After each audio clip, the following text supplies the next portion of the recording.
So welcome, Engineer Stephen AUMA.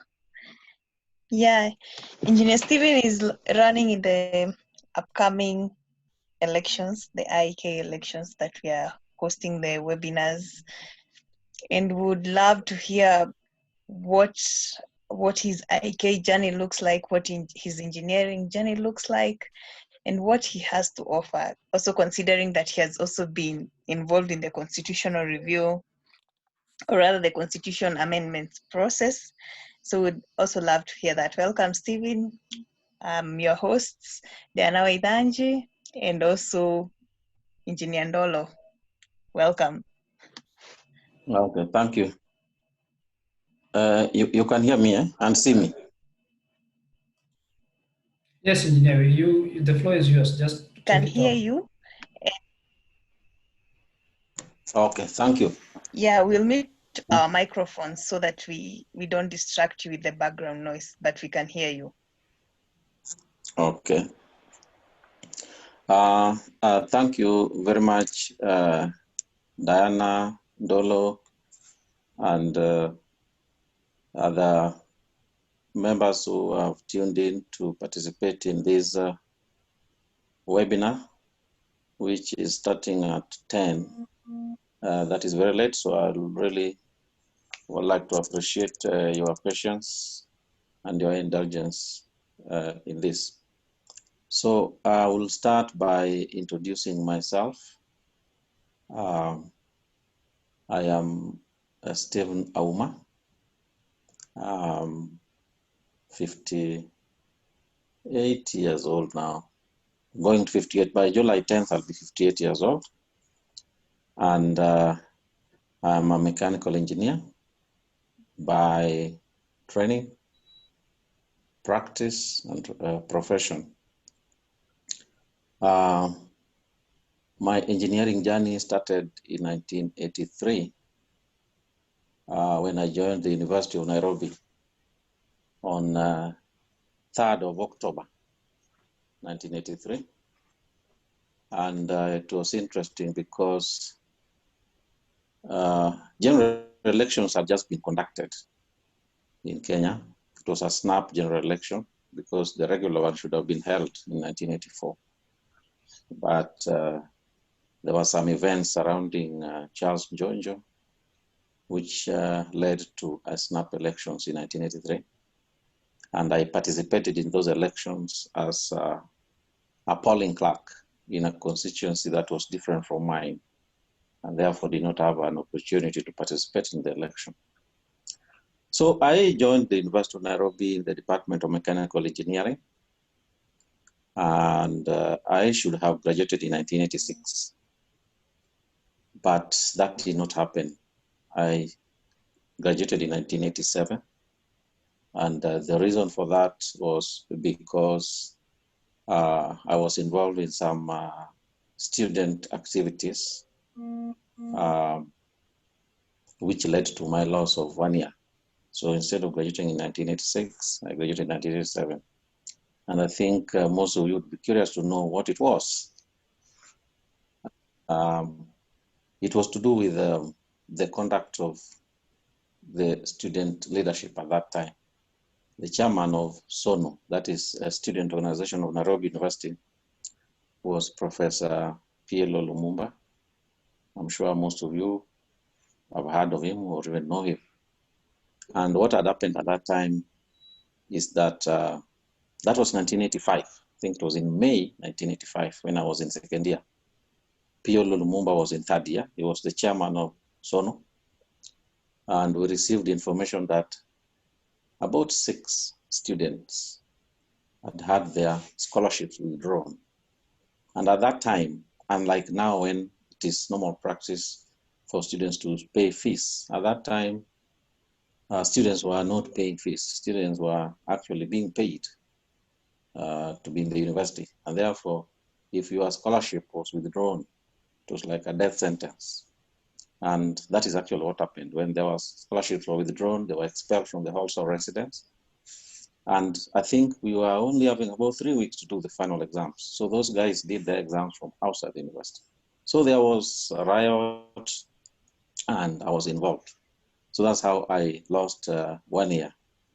And another thing probably which you may want to know is that out of those 6 students, I think 3 of them were Piolo's classmates, and one of them was actually his roommate. And we had reports which were later confirmed that he's the one who advised the government to take action against those students because they were being suspected of having been involved in some activities that the government was not happy with. So I think that is important for people to know why I lost that 1 year. So in 1987, I graduated and joined the Ministry of Public Works as Assistant Mechanical Engineer, Building Services. And I worked there up to 1990 when I resigned to join another company called Industrial Plant, which was based in Nairobi as a project engineer. I worked there for 2 years and resigned to found my consulting firm, which is called Kawili Engineers Limited. That is the firm I have run since 1992. In 2003, I, together with a colleague, formed an NGO, non-governmental organization, called Plumbers Without Frontiers, which was involved in implementation of rural water and sanitation projects. And what we used to do was to write proposals for funding from donors. And when we get the funding, we jointly implement those water projects in areas which were underserved by water and sanitation. So that NGO operated from 2003 up to around 2012. 2014, that's when we did our last project. Since that time, we have not had a chance to get funding to continue with water and sanitation projects. The activities under that NGO gave me the opportunity to travel over the country. I think I've been to 46 counties in this country, implementing rural water and sanitation projects in areas that are underserved. I think the only county I have not been to is Mandera. Then in 2008, again with another professional colleague, we formed another company called Quadrant Engineering Consultants Limited. And this one is involved in consultancy, in, drainage, irrigation, and water supply.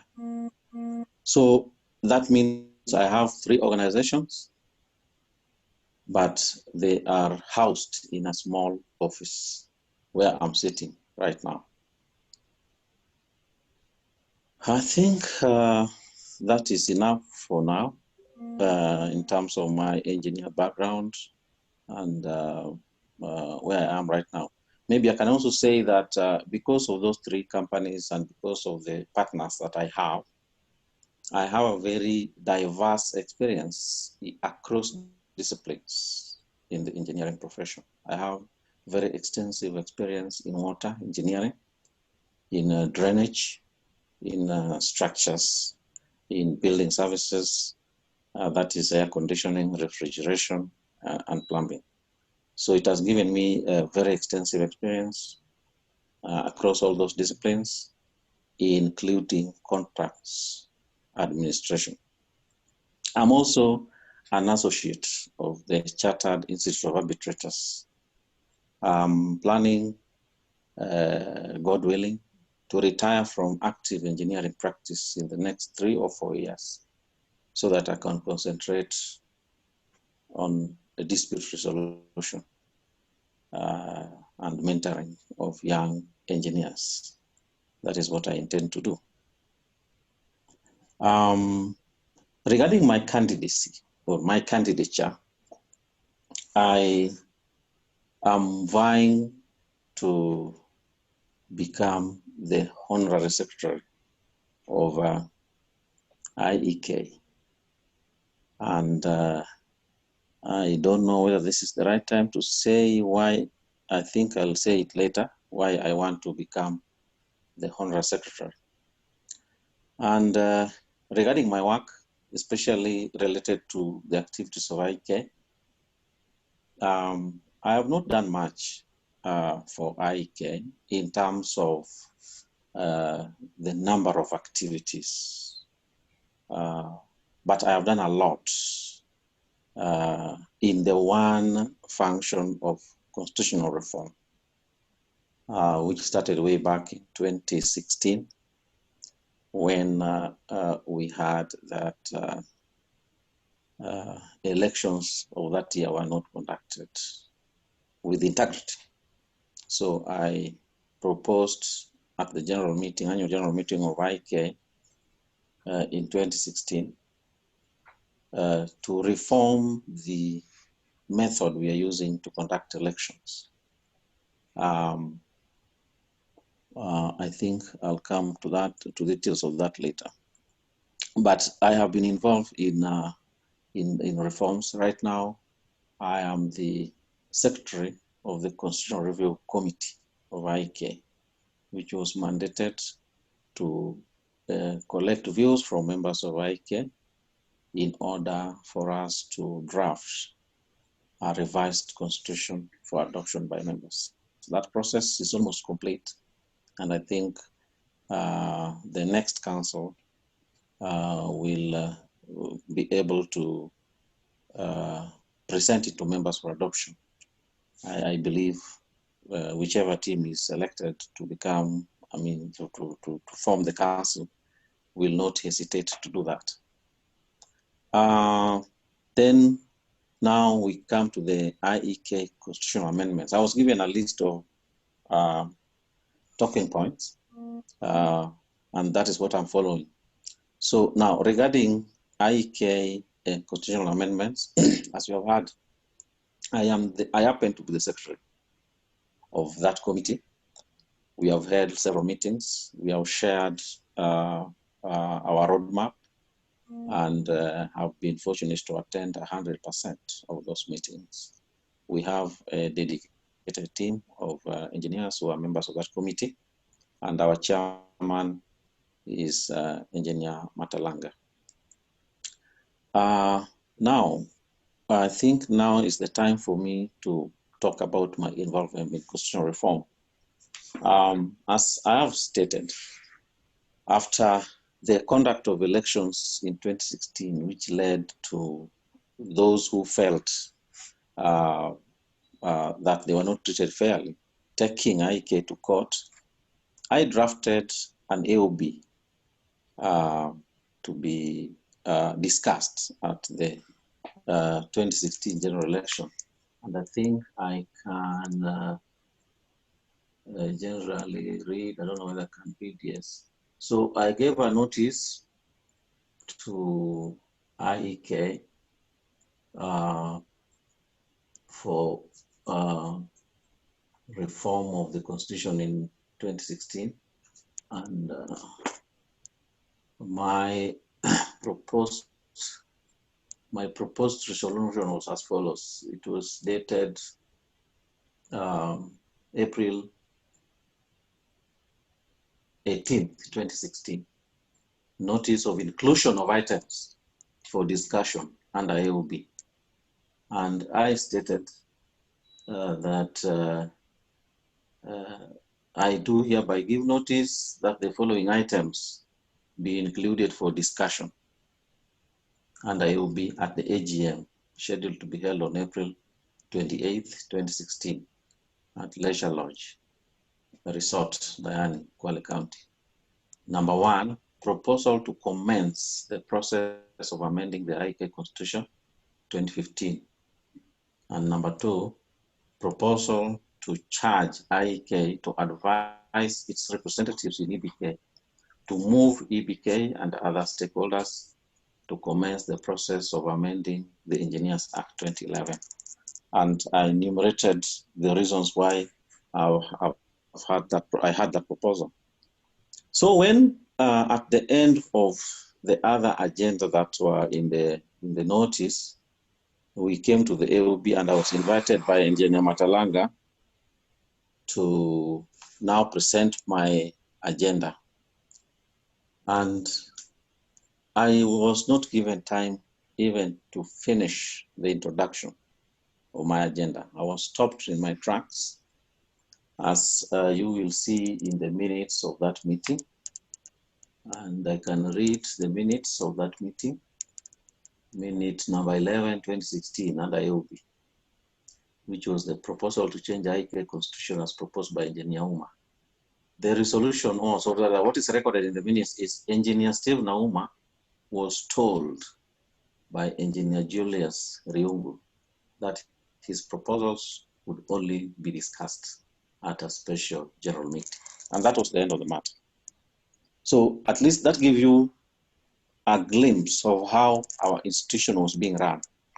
That a matter is being presented at an annual general meeting, and it only takes an ordinary member to tell you what to do, and it ends there. There is no further discussion. The chairman cannot do anything about it, because at that time, Engineer Julius Riungu was just an ordinary member of IEK. He had retired as the chairman. The chairman at that time was Engineer Ruben Kosgei. So that is how it ended. At the AGM of 2017, I still drafted another AOB, and I think I can read it. That was dated May 2017. And you know, this AGM of 2017 was coming after a lot of water had gone under the bridge, because people had taken IEK to court, and a lot of details were now coming out about the conduct of elections at that time. And members began to appreciate that it was really necessary to reform the constitution. So I did not lose heart. I again drafted another item under AOB. As you know, according to our constitution, if you want an item to be discussed as an AOB, you have to give a notice of, I think, 7 days to the secretary. So I gave a notice, and this is now what was in my notice. I do hereby give notice that I wish that the following items be included for discussion under AOB at the AGM scheduled to be held on May 11, 2017 at Intercontinental Hotel. And what was it? It is to deliberate and resolve that pursuant to recommendation of the scrutineer's report dated 20th April 2016, presented and adopted at the IEK AGM held on April 28th, 2016, that 2018 IEK elections be held solely and only by electronic method as allowed for in clause 912 of IEK Constitution 2015, and that an ad hoc committee be constituted at this AGM, that is the AGM of 2017, to study the Constitution and make recommendations on the amendment of the relevant clauses therein, to introduce the necessary regulatory mechanisms to ensure that all future elections are conducted electronically. That was as a result of the experience we had from the manual voting that took place in 2016. Now, surprisingly, contrary to what happened in 2016, a year later, where I was stopped without explaining what I had proposed, this time my proposal was accepted unanimously. And this was now what was minuted.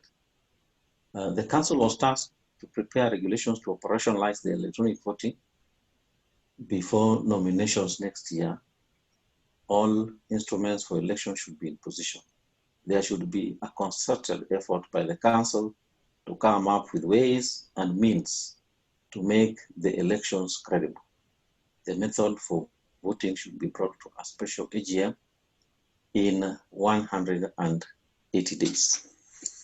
So I was vindicated by the same people who stopped me from introducing this item in 2016.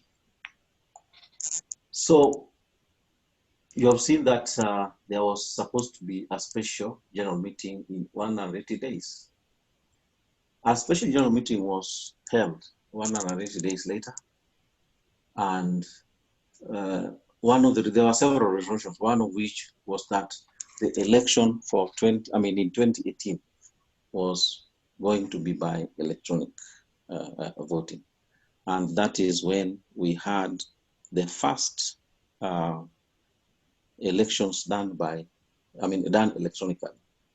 And I think all of us are aware of how it was conducted, how successful it was. But you see, that was an ad hoc arrangement because it was outside the Constitution. So at the AGM of 2018, I again made some proposals which were generally approved by the by members, and that is now when it was resolved that a committee be formed. And of course, when this council came to office, they formed that committee, of which I am the secretary. We have made tremendous progress with this constitution. Actually, as I talk, we already have a draft, but procedurally,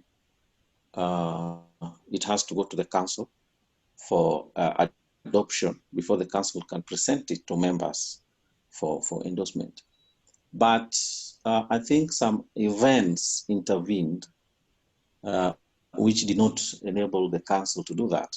One of which was the strategic plan. I think there is a committee that was dealing with strategic plan, and it was the thinking of the council that the strategic plan be first adopted by members before we can present the new constitution. The other activity was to do with the involvement of some members of the council in the campaigns for membership of the World Federation of Engineering Organizations.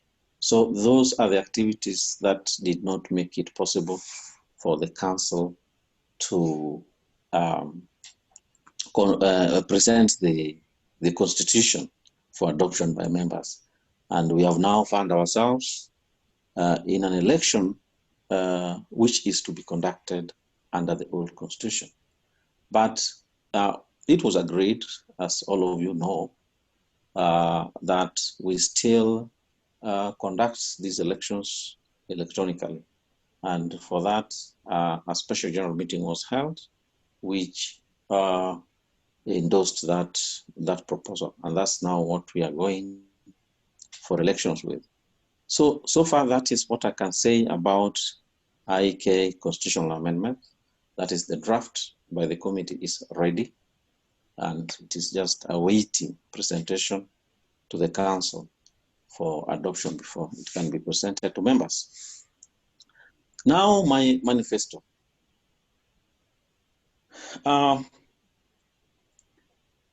As you have heard, our institution has a lot of challenges when it comes to processes, when it comes to procedures, when it comes to systems. I had to struggle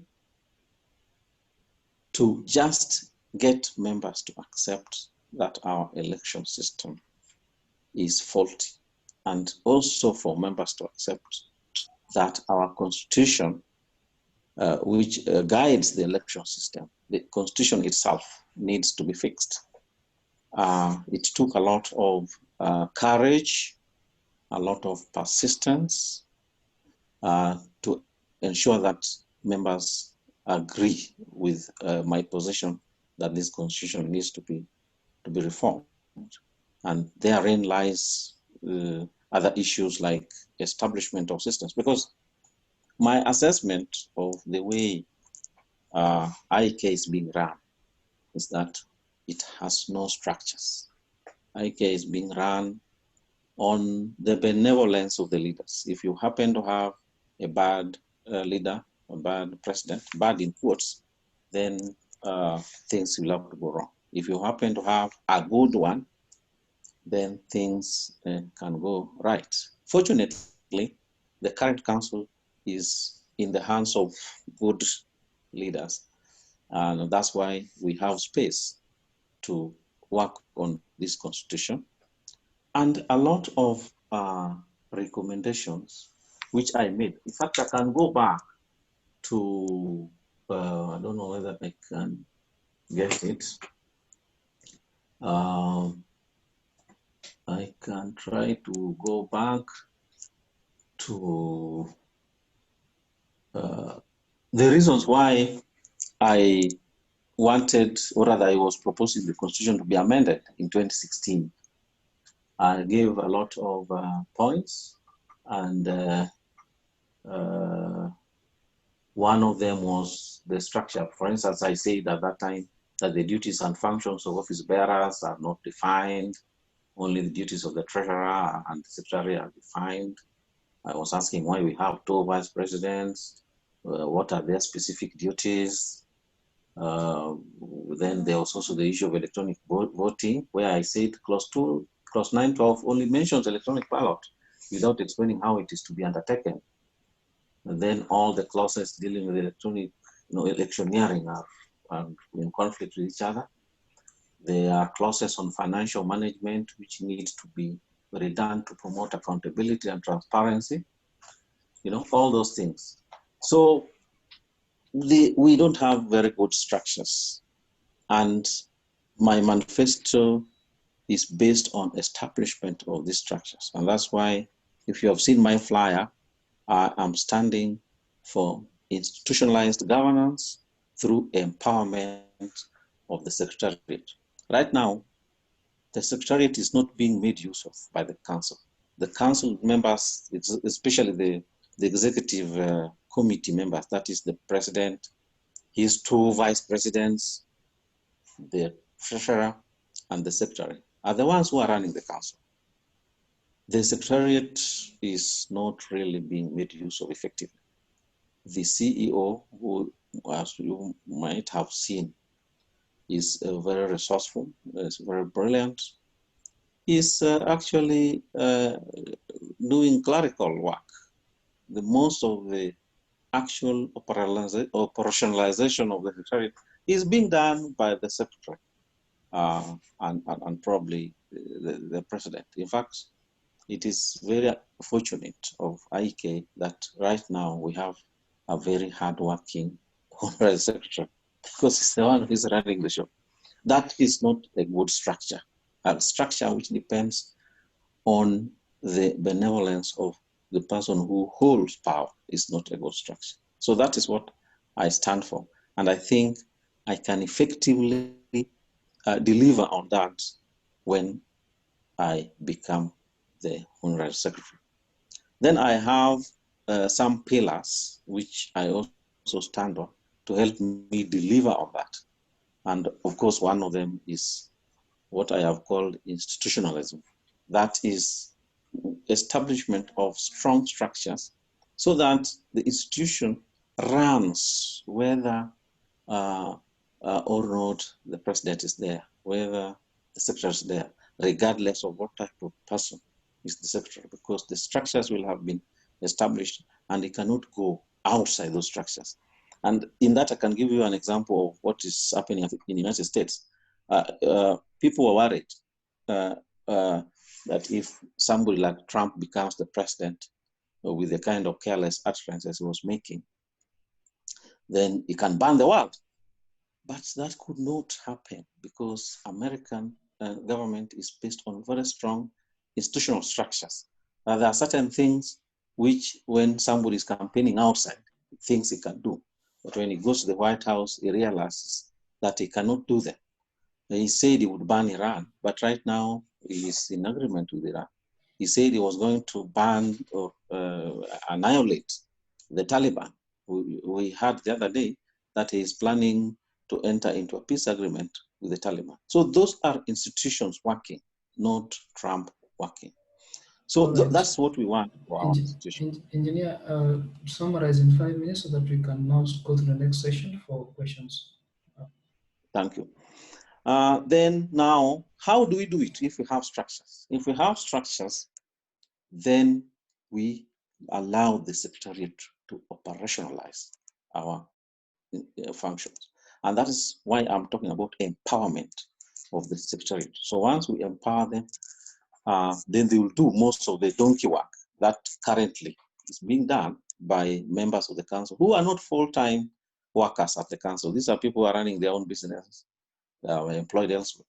So they cannot give their full time to the institution. Then the third one, which I've dwelt on, is I'm calling it unfinished business, and that is the constitutional reform.